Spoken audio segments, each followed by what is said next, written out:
Hey, everybody, welcome. I'm in here. It is absolutely freezing in Texas. I'm recording this in January. We're in the middle of a freeze. So you'll see I have a turtleneck on and there's a heater on, and I hear Moana playing in the background. So if you hear my grandkids, um, welcome to the world of crazy with Sharon Brubaker. That's not the name of my podcast, but I'm just inviting you into my crazy world. Okay, grievers, thank you. Thank you for coming today. Hey, have you lost trust in the world around you? Have you lost trust in the people around you? Has your grief made you unsure? Like you just don't feel like you're walking on solid ground? When something really big and painful happens, it feels like the whole world around us has changed. You might even start thinking there aren't even there's nothing good in the world anymore. I remember not even being able to enjoy that cup of coffee, not being able to enjoy just shows that I used to watch. Like nothing, I could never find that comfort zone. It felt like all of that was going to elude me forever. I distinctly remember that. You start thinking there aren't any good things in the world or even any good people left, right? It's like you're asking yourself, do things really work out for people like me? Will will I be okay in the end? This feeling is sort of like a secondary to our loss. First of all, grief can feel like fear. You're already scared. What else is going to happen? What's going to happen next? Grief can cause our heart to feel unsteady. It can be shaking and beating really fast. So now this is a secondary loss. It's the loss of trust in the world. It's not just about the person or the thing you lost. It's also about losing your belief in positive outcomes. Losing the belief that good really can happen for you now.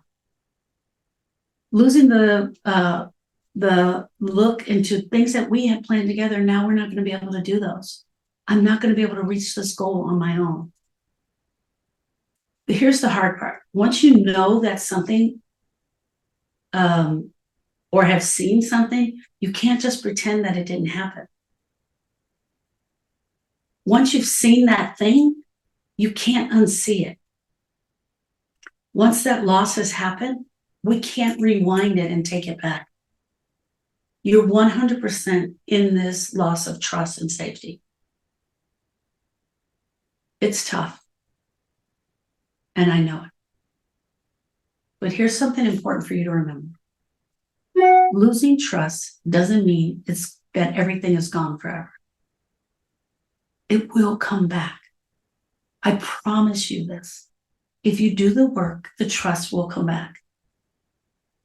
It's just like if you walked outside and you broke your leg. You got to the ER, the doctor put a cast on it. That cast, your leg starts healing. It's still painful. You're probably still taking the Tylenol. Now you got that itch that's going on down there and you can't seem to get to it. As your leg starts to heal and the bone starts to heal, the swelling goes down and it starts to shrink around the cast. The cast becomes very loosey-goosey. It's all part of the healing process. It is the same thing for our hearts, my friend. When your heart is broken and you absolutely don't know what to do with this broken heart, and you go out after the help and you start on the healing journey, the loss of trust is absolutely there. But then as you start to walk on the healing journey, you start to feel stronger. That leg starts to feel stronger. The heart can now start to hear other things that you weren't able to accept in the beginning. You're eating now. You're sleeping better now. You're saying his name out loud. You're even crying in front of other people that you never thought you would cry in front of. Healing takes small steps, little short steps, one-on-one. It's about finding little things and people in your life that show you kindness, that show you goodness, and that show up for you time and time again so that you can start seeing the goodness in the world again. It might be a friend who listens to you, or maybe you're in the morning meeting, grief support group, and you love the women in there. Maybe it's a family member who's always there. Maybe it's a stranger's smile. Maybe it's the teller at the bank who promises you she's going to take care of that paperwork and that everything's going to be okay. Remember, it is completely okay to feel like you've lost trust in the world. It's part of your grief, my friend. It's part of your healing journey. It's a normal part of grieving for many of us.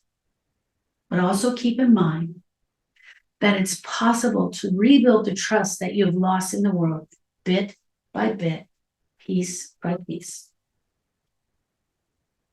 I have met grieving women who don't believe there's any way out for them, who don't believe that there's any process that's going to help them feel better. I want you to know there is a process.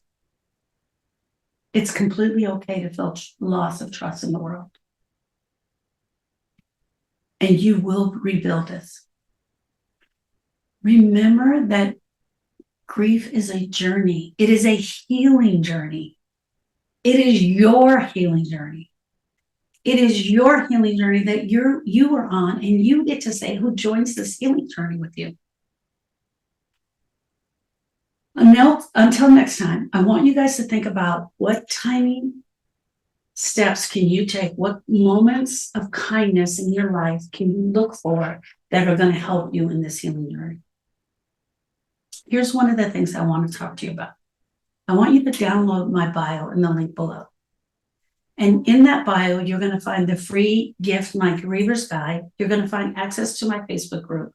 You're going to find the blog and the website, all this other great stuff I have in there. But more importantly, you're going to find something new that I'm doing for 2024, and it's called the Morning Meeting. MOURNING, morningmeeting.live. It's a place where women can get together 2, 3, 4 times a month and absolutely listen to one another and hear one another as we're grieving.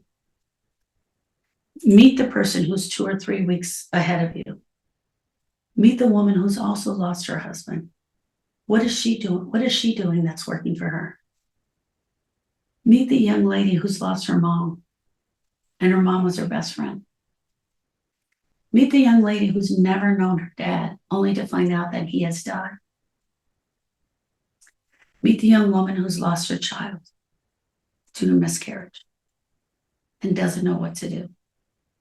We're all in here holding the space for one another. We'd be honored to have you join us. See you in the next morning meeting, my friend. Thank you for joining me today.